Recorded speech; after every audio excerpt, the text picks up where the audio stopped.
Hi guys, sorry to interrupt your viewing, but please subscribe to the channel and like this video. Thank you.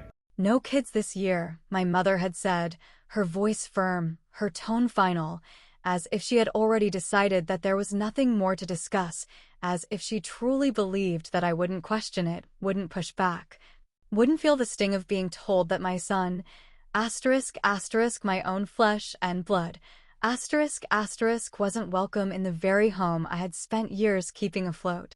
I had understood, or at least I had told myself I did, swallowing down the bitter lump in my throat as I nodded, as I forced a smile, as I told my little boy that we wouldn't be going to Grandma and Grandpa's this year.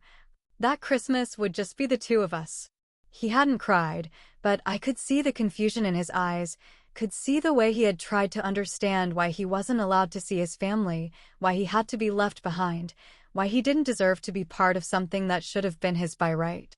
And I had done what any mother would do. I had reassured him. I had distracted him with promises of presents and movie nights and special treats, even though deep down, I had felt something inside me crack just a little bit more. But all of that, every moment of guilt, every second of sadness, every quiet, painful attempt to make peace with it, disappeared the second I walked through my parents' front door and saw my sister's 3 children running through the house, their laughter ringing through the halls, their tiny hands tearing into beautifully wrapped presents under the tree, their voices filling the space that should have belonged to my son, but didn't. I stopped cold, my breath catching in my chest, my fingers tightening around the bottle of wine I had brought, my carefully rehearsed holiday cheer vanishing in an instant. My mother barely looked up from where she stood in the kitchen, stirring a pot of something on the stove, as if she hadn't just shattered what little remained of my trust in her.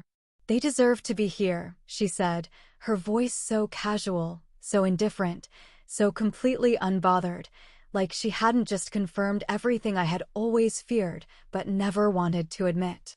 I felt my heartbeat slow, felt the warmth drain from my limbs, felt something deep inside me shift in a way that I knew, even in that moment, could never be undone. I glanced at my father, sitting in his usual chair near the fireplace, sipping from a glass of whiskey, making no move to acknowledge the obvious tension in the air, making no attempt to explain, to comfort, to even pretend that anything about this situation was wrong.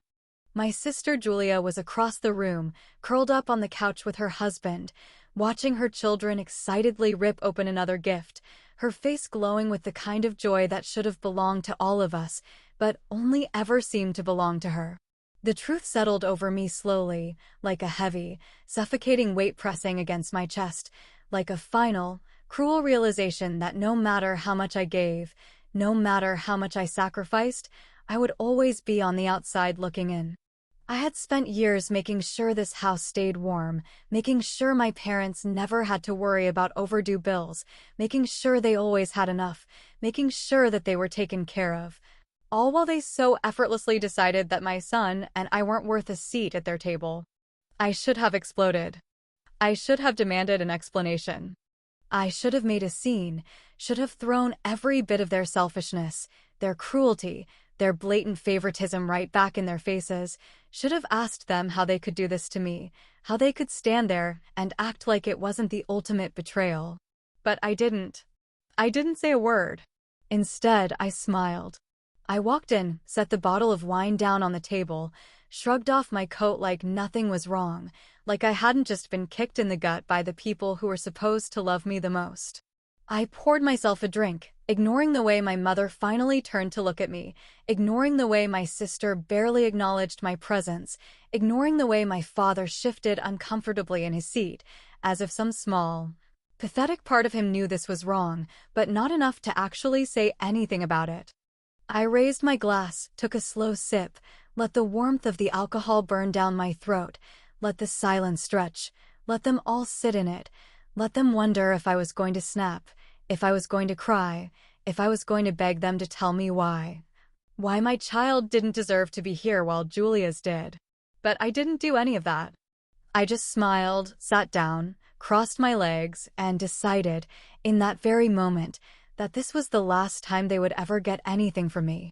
I sat at the dining table, my fingers lightly tracing the rim of my wine glass, my face carefully composed, my posture relaxed, my expression unreadable, while the warmth of the holiday lights cast a soft glow over the room, making everything look picture perfect, as if this wasn't the moment my entire perception of my family was shattering beyond repair. I had thought, foolishly, that I would get used to the feeling of being left out, that after a lifetime of watching my parents favor Julia over me, I would have learned how to swallow the bitterness, how to keep my head down, how to convince myself that this was just how things were. But nothing, absolutely nothing, could have prepared me for the sting of sitting there, surrounded by people who had so easily cast my son aside, who had deliberately chosen to exclude the one person who meant more to me than anything else in the world. I should have said something. I should have stood up, flipped the table, screamed at my mother, demanded to know why Julia's children were more important, why my son was so disposable to them, why they had looked me in the eye and told me, "No kids this year," while secretly planning a Christmas that included everyone except us. But I didn't, because I knew something that they didn't. I knew that this was the last time.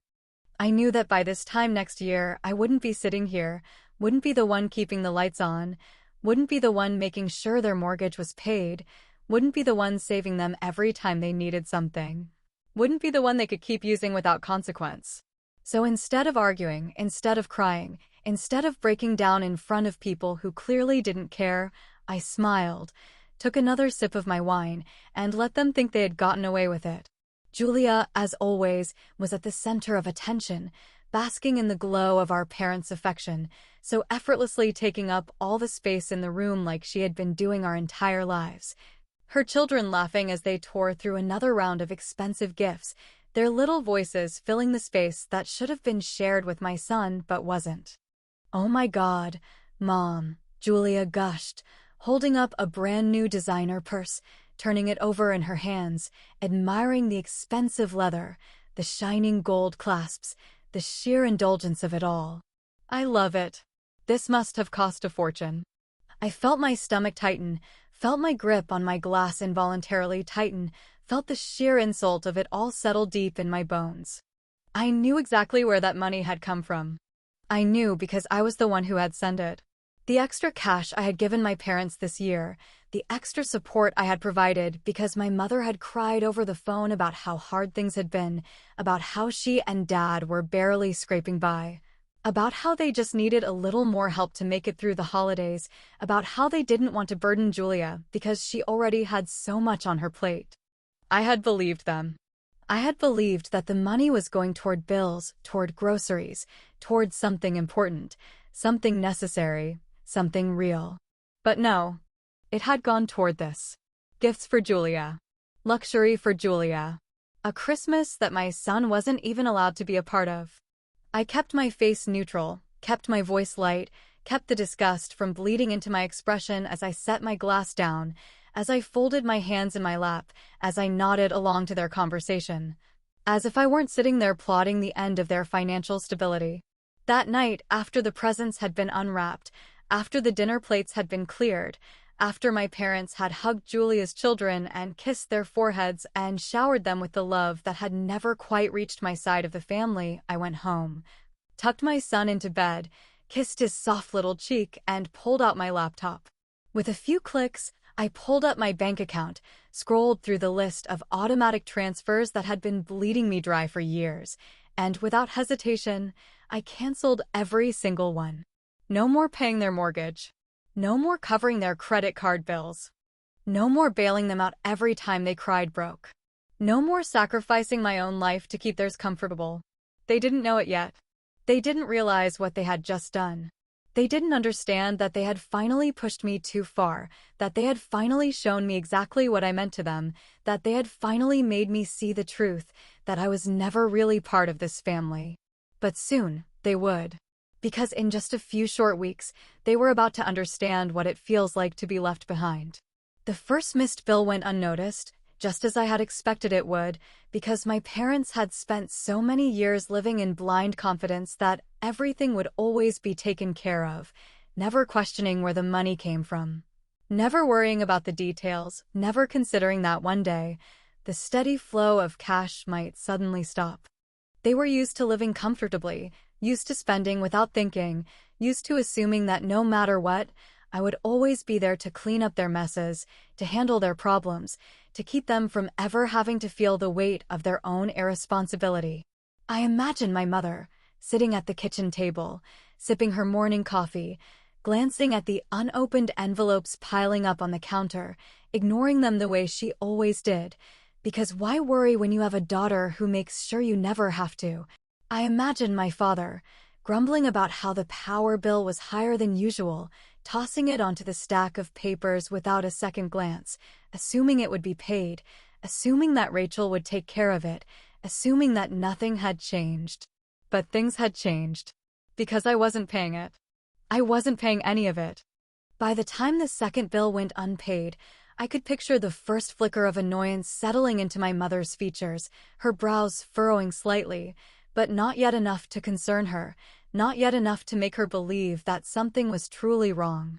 She would have sighed, reached for the phone, dialed the bank, probably argued with the automated system before demanding to speak to a real person, convinced that there had been a mistake, convinced that Rachel couldn't possibly have forgotten, that Rachel couldn't possibly have stopped.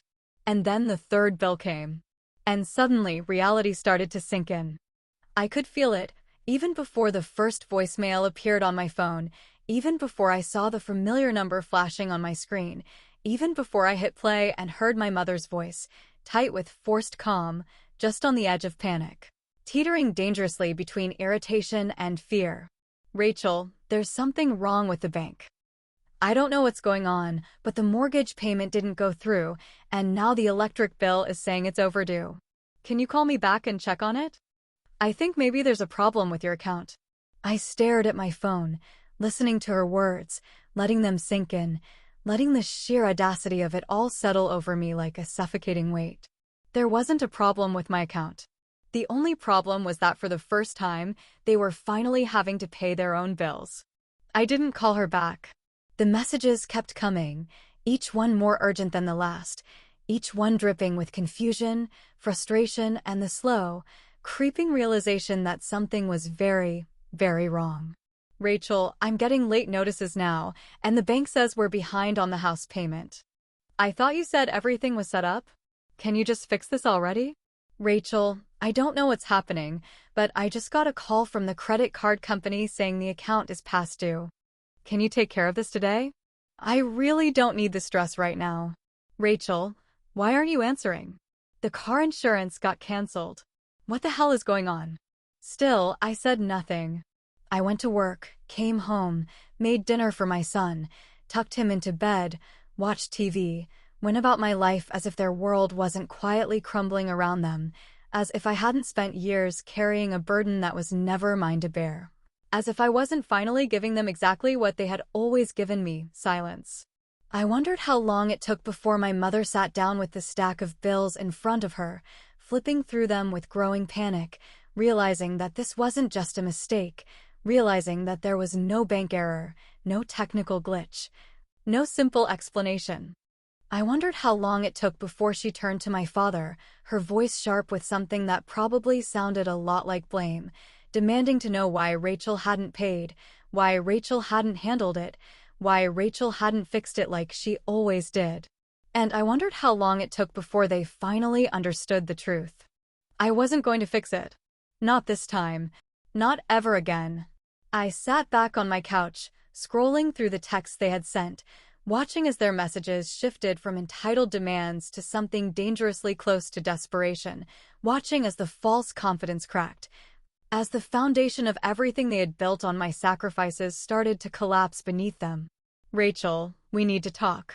Rachel, call me. This is serious. Rachel, you can't just do this to family. I smiled at that last one, shaking my head, letting out a slow, deliberate breath as I realized just how ironic it was, just how utterly ridiculous it was that now, suddenly, they wanted to talk about what family meant. They had spent years taking from me without asking. Now they could learn what it meant to have nothing. The first real signs of their world falling apart started small, almost insignificant, Little inconveniences that they probably brushed off at first, probably assumed were just minor hiccups, probably still believed could be easily fixed with a quick call to their ever-reliable daughter, the one who had always come through, the one who had always made sure they never had to feel the weight of their own irresponsibility. Maybe it started when my mother's credit card was declined at the grocery store, when she stood at the register, bags already packed, reaching for another card with an embarrassed smile, assuming it was just some banking issue, never even considering the fact that the money had simply run out. Maybe it started when my father tried to refill his prescriptions and was told that the insurance was inactive, when he had to take a step back, pull out his phone, call my mother in confusion, asking her what the hell was going on, asking why Rachel hadn't taken care of it yet. Or maybe it was when the first late notice arrived on their doorstep, bold red letters demanding payment, threatening consequences, a warning that they could no longer ignore, a warning that, for the first time in their lives, they were actually going to have to deal with their own problems. And then, the spiral began. The mortgage payment, the one they assumed had been handled, the one they had never once worried about, was officially past due. The electric bill, the one they had always ignored because they assumed someone else would make sure it was paid on time, was now threatening disconnection. The car insurance, the safety net they had always taken for granted, had been canceled, leaving them unprotected, vulnerable, exposed to the reality of their own negligence. And Julia? The golden child, the favorite, the daughter who could do no wrong? She had nothing to offer.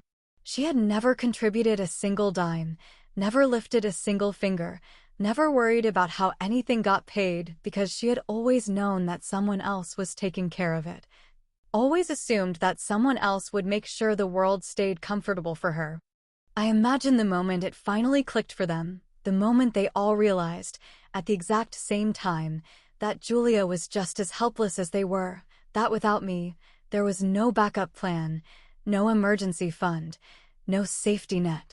I sat at my kitchen table, sipping my coffee, scrolling through their increasingly desperate text messages, watching as their carefully constructed world crumbled beneath them, watching as the reality of their situation finally settled in, watching as they finally understood what it felt like to be powerless.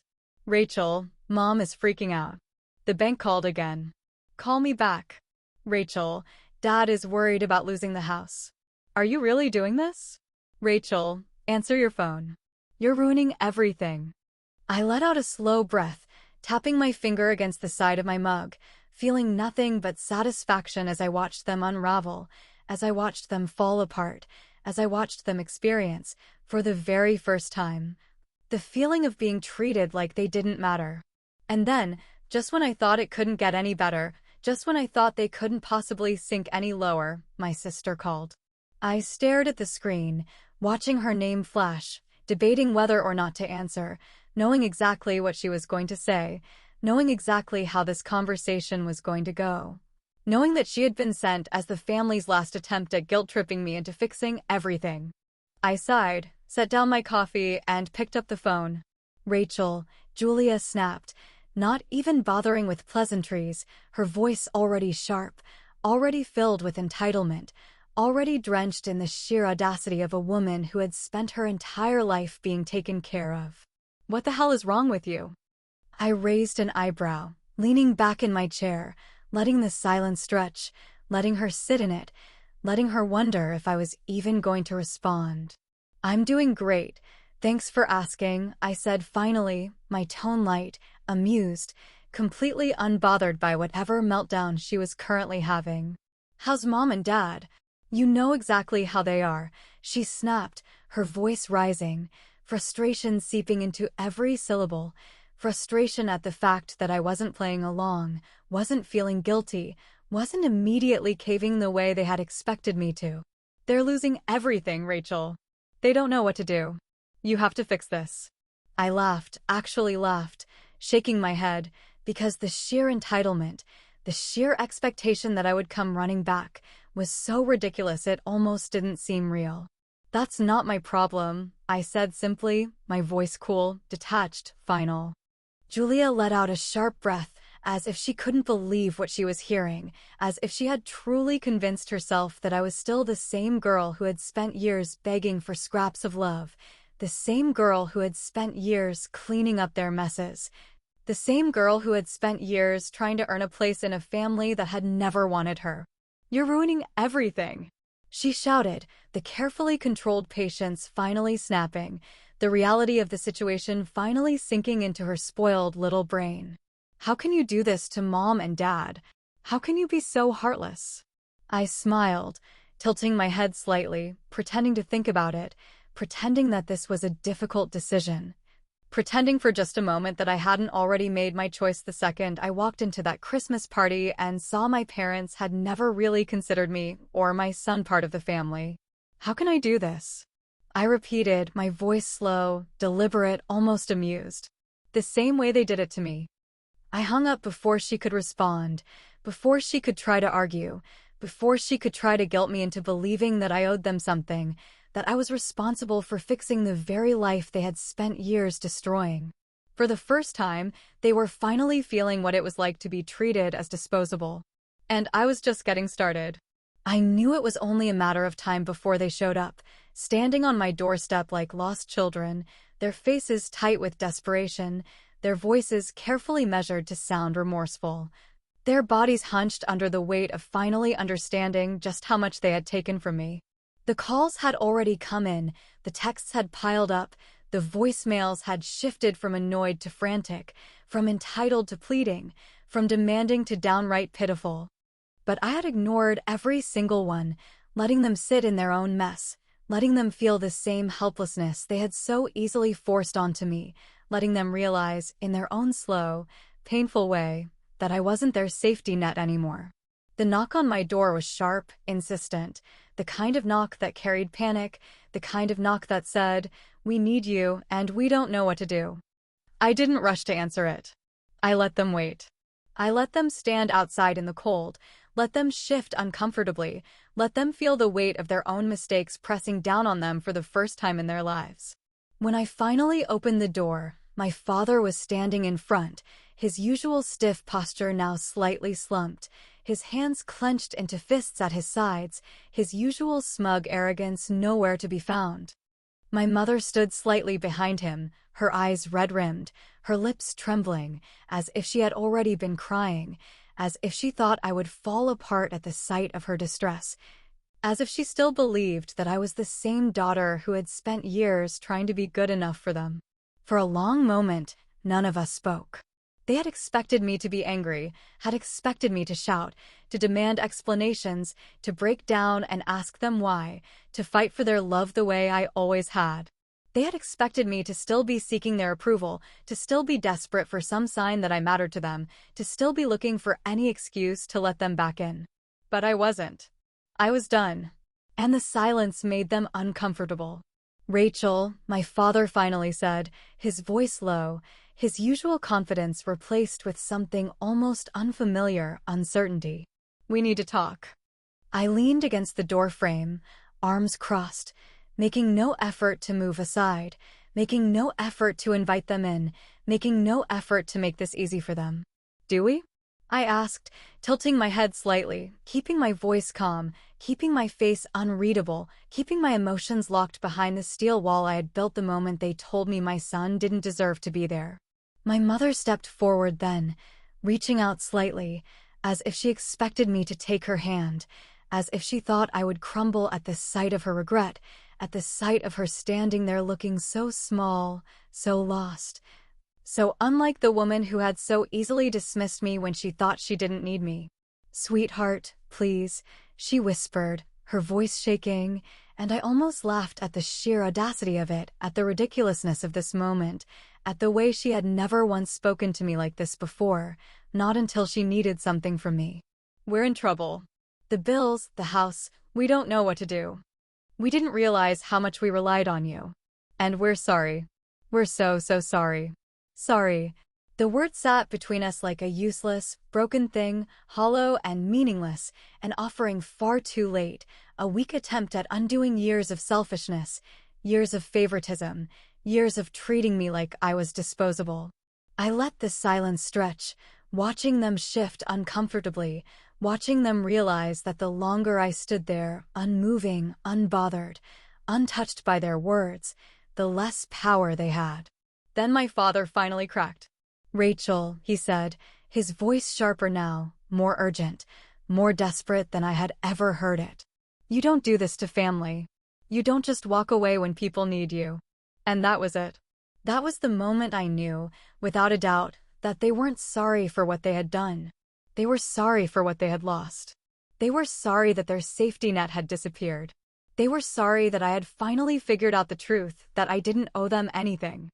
I took a slow breath, letting it settle in my chest, letting it remind me that I was free now, that I didn't have to carry their weight anymore, that I didn't have to keep breaking myself to build a life for people who had never once thought about what I needed. I met my father's eyes, held his gaze, made sure he heard me loud and clear when I said, "You didn't want my son there? Well, I don't want you here." I saw the exact moment the reality hit him, saw the way his mouth opened slightly, as if he had expected something different, as if he had still believed that I would cave, that I would give in, that I would be the daughter they could always manipulate into coming back. But I wasn't that daughter anymore. I wasn't theirs anymore. I reached for the door, gripping the handle tightly, and for the first time, I watched panic flicker across my mother's face, watched as she realized I was truly about to shut them out, watched as she finally understood that this time, there would be no fixing what they had broken. I didn't hesitate. I didn't waver. I didn't even blink. I just closed the door in their faces. And I didn't feel guilty. I sat at my kitchen table, a blank sheet of paper in front of me, the pen resting between my fingers, my thoughts swirling as I tried to decide if this was even worth doing, if writing this letter was necessary, if putting all of my pain onto a page would somehow make it easier to let go. The silence of my house was different now, lighter somehow, no longer filled with the weight of obligation, no longer suffocating under the burden of being the person who was always expected to fix things. For years, I had carried them, financially, emotionally, mentally, always being the one who had to make sure everything was okay, always being the one to sacrifice, always being the one to put myself last. I had convinced myself that love meant giving without question, that family meant supporting each other no matter what, that eventually, if I did enough, if I proved myself enough, if I poured enough of myself into them, they would see me, they would choose me. They would love me the way I had always loved them. But they never had. And they never would. I picked up the pen and let the words come, not for them, not for their understanding, not because I wanted them to apologize, but because I needed to say it, because I needed to let the truth exist outside of me for the first time.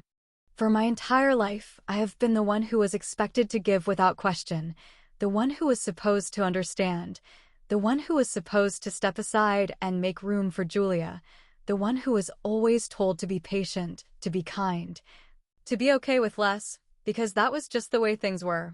And I let it happen because I thought that if I did everything right, if I worked hard enough, if I was good enough, you would finally see me the way you saw her. But that was never going to happen, was it? Because you didn't love me the way you loved her. You loved what I could do for you. You loved my money. You loved my sacrifices. But you never loved me. I paused, staring at the words, feeling the truth of them settle deep in my chest, feeling the weight of all the years I had spent trying to be something I never could be, feeling the ache of knowing that no matter what I did, no matter how much I gave, I had always been nothing more than a convenient option, a financial safety net, a source of stability for people who never once considered what I needed. And yet, despite all of it, I wasn't broken. I wasn't sitting here drowning in grief. I wasn't regretting my decision. I wasn't wishing things had turned out differently. I wasn't waiting for them to call. I kept writing. When you told me my son wasn't welcome, you made a choice. When you looked me in the eye and said that Julia's children deserved to be there, you made a choice. When you spent the money I gave you on expensive gifts for her family while letting me believe that you were struggling, you made a choice. And when I finally walked away, I made one too. And I don't regret it. I sat back, exhaling slowly, letting the finality of it sink in, letting the last remnants of guilt, of obligation, of misplaced loyalty burn away into nothing. I folded the letter, placed it in an envelope, and set it on the table beside me, but I knew, even as I did it, that I would never send it. Because they didn't need to read it. They already knew. They knew the moment I canceled those payments. They knew the moment I ignored their desperate calls. They knew the moment I shut the door in their faces. They knew. And now, so did I. I picked up the envelope, held it between my fingers for a moment, then tossed it into the fireplace, watching as the flames licked at the edges, watching as the words turned to ash, watching as the last piece of them that lived inside of me burned away. I didn't need revenge. I didn't need closure. I didn't need them. I turned away from the fire, away from the past, away from the people who had never truly been mine to begin with. And as I walked into the next chapter of my life, I whispered the words that had once felt impossible, the words that now felt like freedom itself. Family isn't blood. It's who chooses you. And I choose to leave.